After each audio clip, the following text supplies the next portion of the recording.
교구의 사랑방장 여러분 반갑습니다. 뉴웨이브 청년 공동체를 담당하고 있는 최강령 목사입니다. 추석 연휴 잘 보내고 계신가요? 주일 설교의 메시지와 같이 가족 간의 하나됨의 은혜를 누리시는 연휴 기간이 되시기를 예수님의 이름으로 축복합니다. 저는 지난 주일에 추석 연휴를 맞아 가족의 중요성을 상기하면서 교회 공동체도 예수님 안에서 하나됨을 누려야 하는 또 다른 가족인 것에 대해 말씀을 드렸습니다. 교회 공동체가 하나가 되면 마치 어려움 속에서 안식처가 되어주는 가족처럼 교회도 우리의 든든한 버팀목이 되어줄 수 있는 것이죠. 가족 안에도 여러 세대와 문화가 있는 것처럼 교회 역시 다양한 세대와 문화가 공존하는 곳입니다. 그러나 복음으로 인해 구원을 받은 한 우리는 한 성령 안에서 묶일 수 있는 것이죠. 설교 본문의 배경이 되는 고린도 교회는 자신에게 주어진 은사를 자기 자신을 높이는 데 사용했습니다.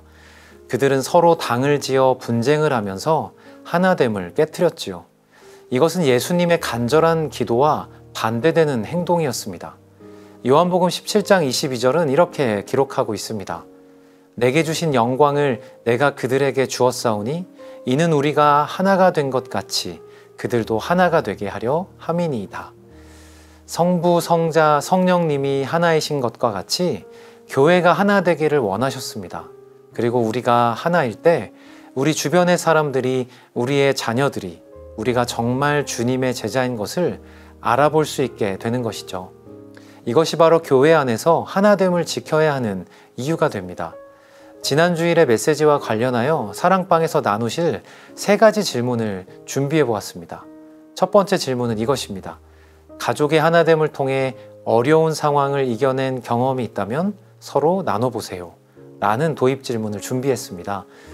고난과 어려움이 때로는 우리에게 득이 될 때가 있는데요. 그것은 바로 가족이 하나 될 수 있는 기회를 제공해 줄 수 있다는 것입니다.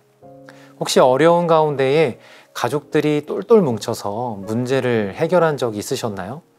어려움에도 불구하고 가족의 하나됨을 통해 잘 이겨내신 적이 있었나요? 제 주변 사람 중에는 가족 중 한 분이 갑작스럽게 큰 병을 앓게 되셨는데 모두가 힘을 합쳐 이 위기를 이겨낸 경험을 들은 적이 있습니다. 처음에는 충격과 두려움이 컸지만 가족 구성원들이 서로를 돌보고 격려하면서 힘든 시간을 잘 버텨냈다고 하시더라고요. 결과적으로 이 가족은 서로 위로가 되었고 관계가 회복되는 시간을 가졌다고 합니다. 이와 비슷한 경험들이 있으시다면 사랑방 안에서 나누면서 서로 격려하시기를 예수님의 이름으로 축복합니다. 두 번째 질문은 이것입니다. 교회 공동체 안에서 하나됨을 경험한 적이 있다면 나눠보세요. 사랑방 안에서 서로 하나 되기 위해 필요한 것이 있는지 생각해보고 나눠보세요. 교회 공동체 안에서 하나됨을 경험한 일은 보통 예배, 봉사 혹은 소그룹 활동 등에서 느낄 수 있지요. 아마 청년들이라면 이번에 다녀온 한라백두 단기 선교가 아닐까 싶습니다. 선교를 준비하면서 다양한 배경을 가진 청년들이 한 팀이 되었고 각자 맡은 역할은 달랐지만 예수님의 사랑을 전하겠다라는 같은 목표를 가지고 함께 노력했습니다. 처음에는 서로 다른 방식과 의견 차이로 어려움도 있었지만 기도와 대화를 통해 서로 점차 이해하고 협력하게 되는 것이 선교 과정에서 느끼는 하나됨이었죠. 이와 같은 하나됨의 은혜가 여러분의 사랑방 안에서도 일어날 수 있기를 축복합니다. 서로가 서로를 위해 기도해주고 힘이 되어주고 기쁨과 승리를 함께 나누는 사랑방이 되기 위해 무엇을 하면 좋을지 함께 생각해보고 나누는 시간이 되시기를 축복합니다. 세 번째 질문은 이것입니다. 하나님께서 각자에게 주신 은사가 있다면 나눠보세요. 그리고 사랑방이나 공동체의 하나됨을 위하여 그 은사를 어떻게 활용해 볼 수 있을지 생각해보고 나눠보세요. 예수님을 믿게 된 모든 성도들에게는 하나님께서 은사를 주셨습니다. 아마 사랑방장님들에게는 경청과 소통의 은사가 많이 있으시겠죠? 방언들의 이야기를 잘 들어주시고 그들의 생각이나 감정을 이해하고 상대방이 편안하게 마음을 나눌 수 있도록 대화를 이끌어 가실 것입니다.